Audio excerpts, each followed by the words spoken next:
I'm never gonna forgive the Democrats for this.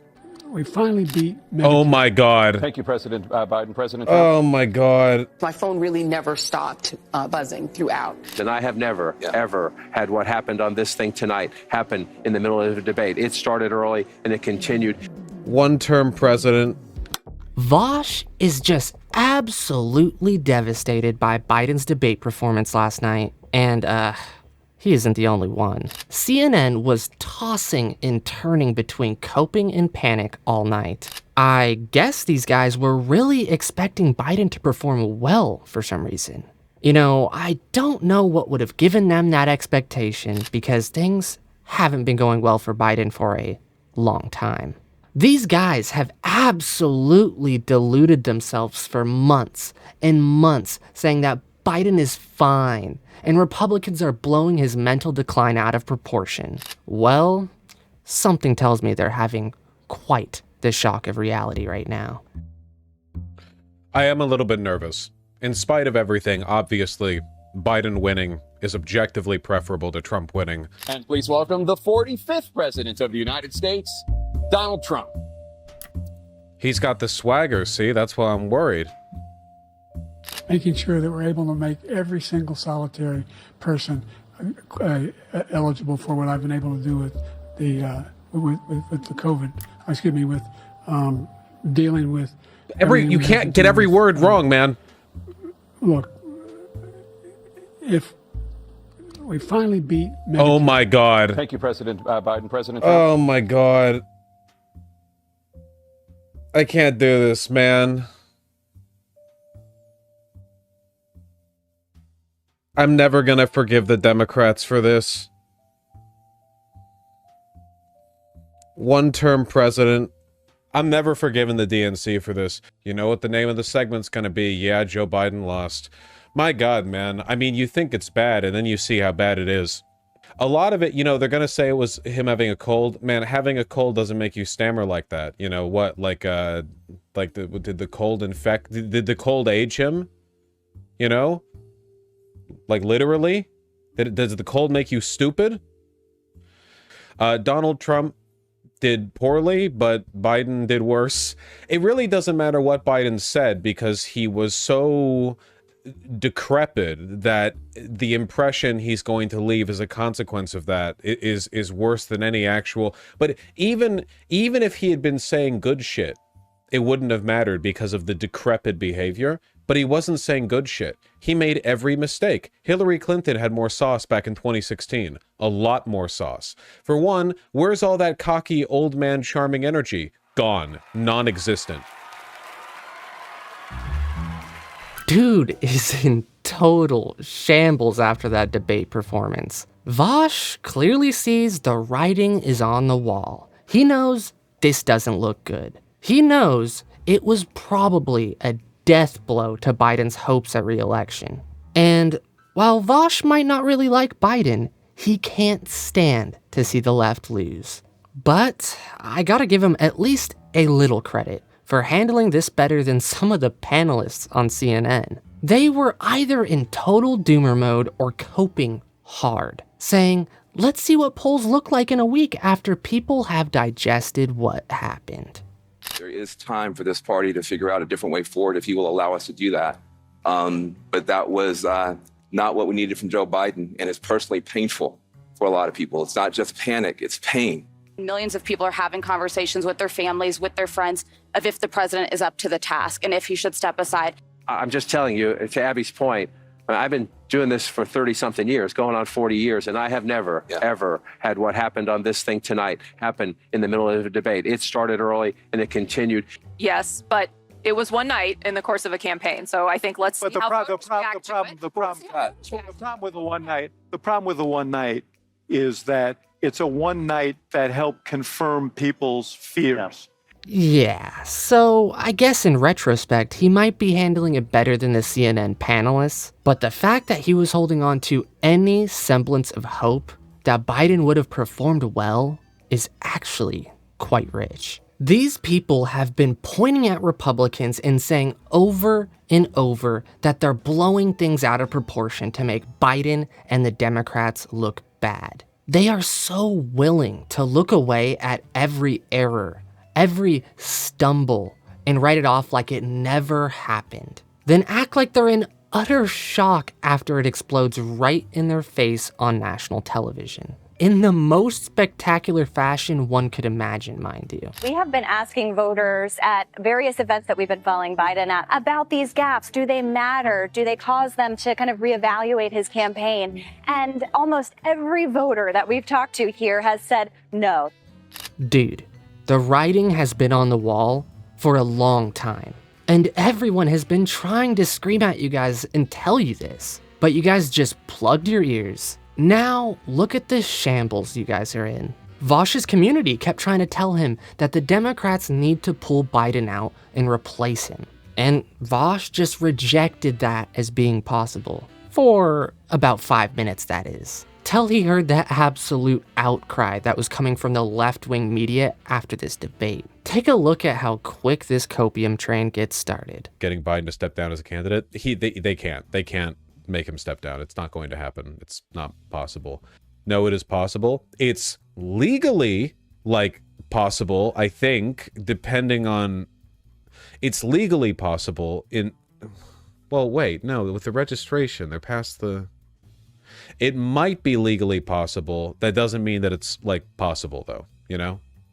Sheesh. Yeah, what does the MSNBC feed look like? MSNBC is reporting that Dems in Congress are talking an open convention. There's no fucking way, dude. There's no way. Give me the MSNBC live feed. Give me the feed. Link it. Give me the feed. Biden's performance tonight has set off a panic among Democrats. NBC News reported before the debate even started, there were calls for him to before the debate even started, there were calls for him to withdraw from the race. At least one Democratic member of Congress suggested to NBC News there should be an open convention, new Democratic nominee. This is crazy, dude. This is you can't win an election when your own party has this much doubt in you. This is insane. It's hard to argue we shouldn't nominate someone else, a Democratic consultant who works on down-ballot races added. Oh. Can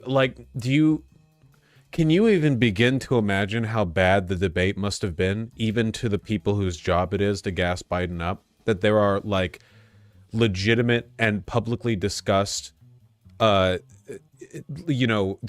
option to field an open convention? Right now, my mental estimation of the odds of victory, which were before about 50-50, have shot to a solid 90-10. Maybe we start believing in miracles. You know? Maybe we start believing in miracles, huh? Maybe the three-pointer brings it in. Maybe Biden stepping down, just f*** it. Why not?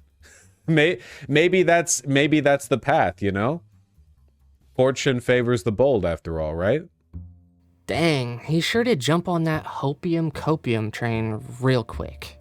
I mean, dude, if that's the plan, then y'all better hurry up. You have 130 days to replace him and get support for a new candidate. Time is ticking. If that's the plan, it needed to happen yesterday. Probably more like 6 months ago, to be honest. But clearly, this was quite the shock to the left. Clearly, they didn't expect this outcome. Take a look at this. We only found out what's wrong with him about halfway through the debate. We started asking right away. As soon as he took the stage, as soon as he opened his mouth and started speaking, he obviously sounded raspy. And so I started firing off texts to various Biden campaign officials, what's wrong with him, and got radio silence. One person said, well, maybe he just needs to warm up. And then about 45 minutes in, a slew of responses from White House and Biden campaign officials saying, yes, he has had a cold for the past few days. He was examined by his personal doctor, Kevin O'Connor, at Camp David. He tested negative for COVID, but he does have a cold, and that's why he is raspy. But that really begs the question, Nora, why they didn't let people know beforehand to sort of set expectations among the audience so people weren't taken by surprise. Oof. Yeah. It's not just Vaush that had a bad night. The entire left is probably reaching for the bottle of antidepressants after that. They had this guy in a debate camp for a week plus, and this is how he comes out of there? Did they work him too hard in that camp or something? Is that why his voice is blown out? Or was it really just a cold? And I think the question is, why was nothing said beforehand? You know, so people could kind of expect this? That said, I too was on the phone throughout much of the debate. Can't take you seriously. This is like a 4-inch collar gap. With Obama world people, with Democrats, with people who are political operatives, with campaign operatives. My phone really never stopped buzzing throughout. And the universal reaction was somewhere approaching panic. The people who were texting with me were very concerned about President Biden seeming extremely feeble. I wonder if it would have been appropriate to bring this up sometime before, right before the election, you know? Like maybe, I don't know, at a point in time where you could have done something about it. Either he worked too hard at that debate camp and caught a cold or threw his voice out, or this was all part of the plan. The left wanted him to look horrible as to create a justification for sparking the conversation about replacing him, which kind of makes a lot of sense. Why didn't Jake Tapper or the other moderator throw him a lifeline? They weren't exactly hard on him, but they definitely didn't do him any favors. Like, take a look at this. Look how CNN treated Kamala Harris after Biden's debate. It might start to make a little bit more sense. CNN's John King has described a panic inside the Democratic Party right now because of President Biden's performance in tonight's debate. He's been hearing from Democratic lawmakers and others around the country. Some within your own party are wondering if President Biden should even step aside. What do you say to that? Listen, first of all, what we saw tonight is the president making a very clear contrast with Donald Trump on all of the issues that matter to the American people.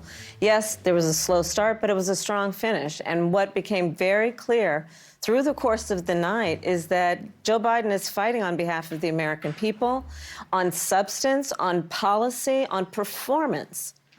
Joe Biden is extraordinarily strong. But I'm sorry, on substance and policy and performance tonight, I mean, the president's performance tonight clearly was disappointing for his supporters. CNN is reporting Democratic lawmakers watching the debate were worried about the president's performance. One said it was a disaster. Another called it a train wreck. Those are Democrats especially worried that Biden did not punch back on Trump's lies. Listen, people can debate on style points, but ultimately this election and who is the president of the United States has to be about substance. Yeah, something tells me there might be some weight to the left setting up Biden for an utter failure here. That might actually not be cope. Because think about it, that's really the only way they could hope to replace this guy. He is essentially guaranteed grandfathered in unless he gets so roasted by his own party that he decides to drop out and hand the baton over. But I really don't see that happening.